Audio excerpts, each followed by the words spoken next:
صل وسلم دائما ابدا. السلام علیکم ورحمۃ اللہ وبرکاتہ.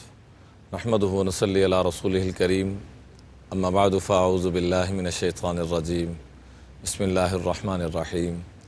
الم یجدک یتیما فآویٰ. صدق اللہ العظیم. کچھ کفر نے فتنے پھیلائے، کچھ ظلم نے شعلے بڑکائے، سینوں میں عداوت جاگ اٹھی، انسان سے انسان ٹکرائے، پامال کیا برباد کیا کمزور کو طاقت والوں نے، جب ظلم و ستم حد سے گزرے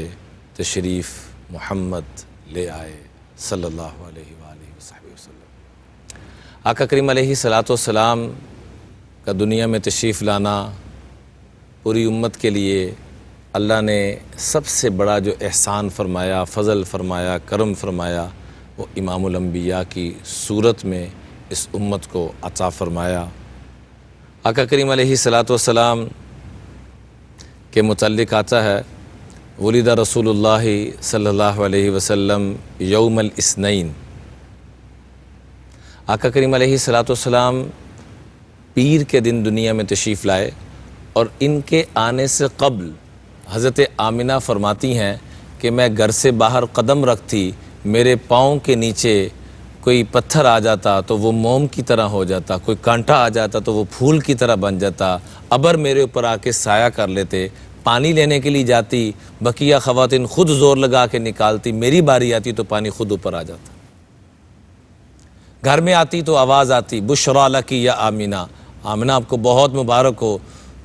تو میں پوچھتی کس بات کی مبارک؟ تو جواب آتا ہر طرف سے، قد حملت بسید هذه الامہ، اس امت کے سردار آپ کے گھر تشریف لا رہے ہیں. قد حملت بسید الاولین والآخرین، دنیا آخرت کے اولین اور آخرین کے سردار آپ کے گھر میں،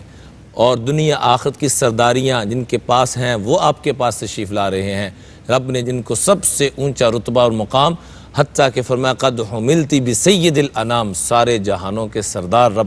رب نے جن کو بنایا وہ آپ کے گھر تشریف لا رہے ہیں. حضرت فاطمہ حضرت اماں آمنہ فرماتی ہیں کہ جب دنیا میں تشریف لائے، ولد مختونا مسرورا، رب نے صاف ستھرا دنیا میں امام الانبیاء کو، کائنات میں ایسا کوئی بچہ نہیں آیا جیسے حضور تشریف لائے، اور ختنہ کیا ہوا، ولد مختونا مسرورا، اللہ کی طرف سے ختنہ ہوا امام الانبیاء دنیا میں تشریف لا رہے ہیں. اور ولد یوم الاثنین، پیر کے دن اللہ پاک نے ہمارے آقا علیہ الصلاۃ والسلام کو دنیا میں مبعوث فرمایا، اور یہ امت کے اوپر، پوری کائنات کے اوپر سب سے بڑا احسان فرمایا. ولد یوم الاثنین واستبی یوم الاثنین وخرج یوم مہاجرن، اللہ نے نبوت جو عطا فرمائی، وستبنیہ جو نبوت عطا فرمائی وہ بھی پیر کے دن عطا فرمائی، ہجرت فرمائی تو وہ بھی پیر کے دن ہجرت فرمائی، اور دنیا سے جب پردہ فرمایا تو وہ بھی پیر کے دن. وقدم المدینہ، مدینہ منورہ تشریف لائے تو وہ بھی پیر کے دن تشریف لائے. اور آپ سے پوچھا گیا، سئل النبی صلی اللہ علیہ وسلم ما تقول فی صوم یوم الاثنین، آپ پیر کے روزے کے بارے میں کیا حکم فرماتے ہیں؟ تو آپ نے فرمایا ذاک یوم ولدت فیہ وانزل علی فیہ، یہ وہ مبارک دن ہے کہ جس میں رب نے مجھے پیدا فرمایا، پورے کائنات پہ رب نے گویا کہ احسان، وہ احسان جو اس سے بڑا کوئی احسان نہیں، اور اسی دن میرے اوپر قرآن نازل ہوا. اور آپ نے ایک اور حدیث پاک کو یوں بیان فرمایا کہ شیطان 4 مرتبہ چیخا، چلایا، رویا بہت زیادہ، ان ابلیس رنا اربع رنات، 4 مرتبہ وہ رویا، چیخا بہت زیادہ. سب سے پہلے حین لعنا، جب اس کے اوپر اللہ کی لعنت، وحین احبتا، جب اس کو دنیا میں بھیجا گیا، وحین ولد رسول اللہ، اور جب امام الانبیاء کی ولادت باسعادت ہوتی ہے، سوائے ابلیس کے ساری خوشیاں منا رہے ہیں. حین ولد رسول اللہ صلی اللہ علیہ وسلم وحین انزلت الفاتحہ، اور جب سورہ فاتحہ نازل ہوتی ہے، یہ 4 موقع ہیں جس پہ شیطان بہت زیادہ پریشان ہوا، آقا کریم علیہ الصلوۃ والسلام نے فرمایا ان اللہ اصطفیٰ من ولد ابراہیم اسماعیل، رب نے کیسا چناؤ کیا، ہر چیز میں آپ دیکھیں گے خوبصورتی، حسن انتہا کی۔ کائنات میں سب سے خوبصورت خاندان قبیلہ حضرت ابراہیم علیہ الصلوۃ والسلام کا، ان اللہ اصطفیٰ من ولد ابراہیم، ان کے بھی دو بیٹے تھے، حضرت اسحاق، حضرت اسماعیل۔ تو حضرت اسماعیل علیہ الصلوۃ والسلام کی طرف والی جو لڑی تھی اس کو چنا، اور اس کے بعد وصطفیٰ من ولد اسماعیل بنی کنانا، پھر بنو کنانا کو اللہ نے چنا، وصطفیٰ من بنی کنانا تا قریشن، پھر اس میں سے سب سے عزت اور شرف والا جن کو بیت اللہ کی خدمت کی سعادت ملی ہوئی تھی، قریش، جس کا تذکرہ قرآن پاک میں بھی ہے، لإیلاف قریش ایلافہم رحلۃ الشتاء والصیف فلیعبدوا رب ھذا البیت الذی اطعمہم من جوع وآمنہم من خوف۔ رب نے اس مبارک قبیلے سے اپنے محبوب کو چنا، یہ رب نے مقام عطا فرمایا۔ ایک مرتبہ آپ ممبر پہ جلوہ افروز ہوئے، صعد الممبر، ممبر پر جلوہ افروز ہوئے، اور آپ نے فرمایا من انا، میں کون ہوں؟ صحابہ نے عرض کیا انت رسول اللہ، آپ اللہ کے رسول ہیں۔ ایک مرتبہ ایک صحابی لے کر آئے اور آ کے کہنے لگے میں لا اؤمن بک او یؤمن بک ھذا ذب، میں اس وقت تک آپ کی بات کو نہیں مانوں گا، کلمہ نہیں پڑھوں گا جب تک کہ یہ مردہ گو آپ کی گواہی نہ دے۔ ایک تو گو جانور، اوپر سے مردہ۔ آپ نے مسکراتے ہوئے فرمایا یا ذب، اے گو، کنز العمال کی روایت ہے، اے گو۔ تو گو نے فاجابہ الذب بلسان عربی مبین یسمعہ القوم جمیعا، عربی زبان کے اندر جواب دیا، ساری قوم نے اس کو سنا، جو بھی لوگ وہاں بیٹھے تھے سب نے سنا، سب حیران۔ رب نے امام الانبیاء کے ایک فرمان پر اس کو زندہ بھی فرما دیا، اور وہ عربی میں بات کر رہی ہے، فاجابہ الذب بلسان عربی مبین یسمعہ القوم جمیعا، سب سن رہے ہیں جتنے بیٹھے ہوئے ہیں۔ کیا کہا اس نے؟ کیا خوبصورت شان بیان کی میرے آپ کے آقا کی، لبیک وسعدیک یا زین من وافا یوم القیامہ، میں حاضر، میری سعادت کہ آپ نے مجھے پکارا، میری خوش قسمتی، اے کل قیامت کے دن کی زینت، اے کل قیامت کے دن کی خوبصورتی، جس دن کے مالکی یوم الدین، خاص سب دن اللہ کے ہیں لیکن سورہ فاتح میں خاص طور پہ کہا مالکی یوم الدین۔ وہ گو کیا کہہ رہی؟ یا زین من وافا یوم القیامہ، جس خاص دن کے مالک اللہ ہے، اس خاص دن کی زینت اور خوبصورتی اور دلہا آپ ہیں۔ یا زین من وافا یوم القیامہ۔ آپ نے فرمایا من تعبد، عبادت کس کی کرتے ہو؟ کہا الذی فی السماء عرشہ وفی الارض سلطانہ وفی البحر سبیلہ وفی الجنت رحمتہ وفی النار عقابہ، جس کا جو آسمانوں کا بادشاہ، زمین کی حکومت، زمین پہ جس کی حکومت، سمندروں میں راستے بنانے والی ذات، جنت میں رحمت، جہنم میں دوزخ کو رکھنے والی ذات اور عذاب رکھنے والی ذات، میں اس کی عبادت کرتا ہوں۔ آپ نے فرمایا من انا، میرے بارے میں تمہارا کیا خیال؟ کہ انت رسول رب العالمین وخاتم النبیین، کیا خوبصورت شان بیان کی، انت رسول رب العالمین وخاتم النبیین قد افلح من صدقک وقد خواب من کذبک، آپ اللہ کے سب سے لاڈلے پیغمبر، خاتم النبیین پیغمبر، جو آپ کی تصدیق کرے گا، جو آپ کی غلامی میں آئے گا وہ کامیاب و کامران، جو آپ کی غلامی کو چھوڑ دے گا وقد خواب من کذبک، وہ تباہی اور بربادی کی طرف چلا جائے گا۔ امام الانبیاء دنیا میں جب تشریف لاتے ہیں تو بڑے بڑے معجزے ہوئے۔ ارتجس ایوان کسرا کے ایوان نیچے گئے، وسقطت منہ 14 شرفتن، 14 کنگرے نیچے گر جاتے ہیں۔ کئی سالوں سے جو آگ چل رہی ہے، خمدت نار فارس، وہ آگ بجھ جاتی ہے،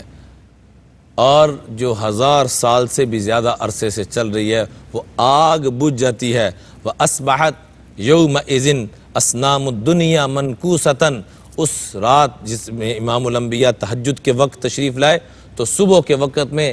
جگہ جگہ دیکھا گیا کہ ہر جگہ پر بت منہ کے بل نیچے گرے ہیں۔ سمیت تلک السنۃ سنۃ الفتح والابتہاج، اس سال کا نام رکھا گیا خوشحالی کا سال، فتح کا سال، آقا کریم کا دنیا میں تشریف لانا، ربیع الاول کے اندر بہار، ساری کائنات کے لیے بہار، سارے جہانوں کے لیے بہار، رب نے ان کو رحمت بنا کر بھیجا، رحمت للعالمین۔ جب دنیا میں تشریف لاتے ہیں تو حضرت آمنہ فرماتی ہیں مجھے آواز آتی ہے آتوہ خلق آدم، اس بچے کو تمام نبیوں کی خوبیاں اور صفات عطا کر دی جائیں۔ کیا آواز آتی ہے؟ آتوہ خلق آدم وشجاعت نوح وخلت ابراہیم واستسلام اسماعیل وفصاحت صالح ورضاء اسحاق وبشرى یعقوب وشدت موسیٰ وجہاد یوشع ووقار الیاس ولحن داود وقلب ایوب وطاعت یونس وعصمت یحییٰ وزہد عیسیٰ وغمسوہ فی اخلاق النبیین علیہم السلام۔ تمام نبیوں کی خوبیاں اور صفات اس بچے کو عطا کر دی جائیں۔ ہر حرف نے اپنا حصہ ڈالا امام الانبیاء کی شان کو بیان کرنے کے لیے، جو 29 حروف جس سے پورا قرآن لکھا گیا، جس سے پوری احادیث طیبہ لکھی گئی، انہوں نے بھی اپنی شان، اپنا حصہ ڈالتے ہوئے کیا خوبصورت لکھنے والے نے کہا، ہو سکے تو اپنے بچوں کو ضرور یاد کرائیں۔ الف نے کہا اللہ کا نبی آ رہا ہے، با نے کہا بانی اسلام آ رہا ہے، تا نے کہا تاجدار حرم آ رہا ہے، سا نے کہا ثروت والا آ رہا ہے، جیم نے کہا جلیل القدر آ رہا ہے، ہا نے کہا حبیب اللہ آ رہا ہے، خا نے کہا خاتم النبیین آ رہا ہے، دال نے کہا دلوں کو جوڑنے والا آ رہا ہے، زال نے کہا ذالک الکتاب تشریف لا رہے ہیں، را نے کہا رحمت للعالمین تشریف لا رہے ہیں، زا نے کہا زمانوں کے امام تشریف لا رہے ہیں، سین نے کہا ساقی کوثر، شین نے کہا شافع محشر، صاد نے کہا صادق و امین، زاد نے کہا ضعیفوں کے والی اور وارث تشریف لا رہے ہیں، تا نے کہا طٰہٰ کی شان والے، زوئے نے کہا ظلم کو مٹانے والے، عین نے کہا عرب کے تاجدار، غین نے کہا غریبوں کے والی اور وارث تشریف لا رہے ہیں، فا نے کہا فاتح قلوب، خالی فاتح مکہ نہیں، فاتح فلاں نہیں، فاتح عرب نہیں، فاتح قلوب، دلوں کو فتح کرنے والے تشریف لا رہے ہیں، قاف نے کہا قرآن والے تشریف لا رہے ہیں، کاف نے کہا کملی والے تشریف لا رہے ہیں، لام نے کہا لا الہ الا اللہ والے تشریف لا رہے ہیں، میم نے کہا محمد الرسول اللہ تشریف لا رہے ہیں، نون نے کہا نبیوں کے امام، واو نے کہا والضحیٰ کی شان والے، ہا نے کہا ہدایت کے امام، یا نے کہا یتیموں کے والی اور وارث تشریف لا رہے ہیں، ورفعنا لک ذکرک، رب نے اپنے محبوب کے ذکر کو سب سے بلند کر دیا، سب سے اعلیٰ مقام عطا فرما دیا۔ اللہم صلی علی محمد وعلی آل محمد کما صلیت علی ابراہیم وعلی آل ابراہیم انک حمید مجید، اللہم بارک علی محمد وعلی آل محمد کما بارکت علی ابراہیم وعلی آل ابراہیم انک حمید مجید۔ ایک وظیفہ آپ حضرات کی خدمت میں عرض کر کے اجازت چاہوں گا۔ ریاض الجنہ میں تھا میں اس سال حج پر، ایک بہت بڑے بزرگ ملے، فرمانے لگے بیٹا اپنی زندگی کا اصول بنا لو، جب بھی درود و سلام پڑھنا ہے پہلے کچھ نہ کچھ استغفار ضرور کرو، رب سے معافی مانگو، رب سے استغفار کرو، رب سے معافی کہ میری زبان اس قابل نہیں، میرا بدن اس قابل نہیں کہ امام الانبیاء پہ درود و سلام۔ دل سے استغفار کر کے پھر درود و سلام پڑھو، پھر دیکھنا رب کی کیا رحمتیں، کیا برکتیں نازل ہوتی ہیں۔ روایات میں آتا ہے جو ایک مرتبہ درود پڑھتا ہے رب کی 10 رحمتیں کم از کم اس پہ نازل ہوتی ہیں۔ من صلی علیہ مرتن صلی اللہ علیہ عشرہ، اور ایک روایت میں من صلی علیہ مرتن فتح اللہ لہ باب العافیہ، اللہ تعالیٰ عافیت کے سکھ چین کے سارے در کھول دیتا ہے۔ اور ایک اور روایت میں آتا ہے من صلی علیہ مئتن، جو 100 مرتبہ درود و سلام پڑھتا ہے کتبہ اللہ بین عینیہ براءۃ من النار وبراءۃ من النفاق واسکنہ اللہ یوم القیامۃ مع الشہداء، رب اس کی پیشانی پہ لکھ دیتے ہیں مبارک ہو جنتی شخص، مبارک ہو مومن شخص، اور مبارک ہو رب تیرا حشر کل قیامت میں شہداء کے ساتھ کرے گا۔ اللہ تعالی ہم سب کو اپنے حبیب پہ کثرت سے درود و سلام پڑھنے کی توفیق عطا فرمائے۔ ہر ایک شام و سحر سے پہلے میں تجھ پہ آقا درود بھیجوں، طلوع شمس و قمر سے پہلے میں تجھ پہ آقا درود بھیجوں، سفر کا آغاز جو کروں میں لبوں پہ میرے ہو نام تیرا، پلٹ کے آؤں تو گھر سے پہلے میں تجھ پہ آقا درود بھیجوں، ہری ہے شاخ حیات ان سے، ہری ہے شاخ حیات ان سے، یہ رونق کائنات ان سے، شجر پہ برگ و ثمر سے پہلے میں تجھ پہ آقا درود بھیجوں۔ مولاي صل وسلم دائما أبدا على حبيبك خير الخلق كلهم مولاي صل وسلم دائما أبدا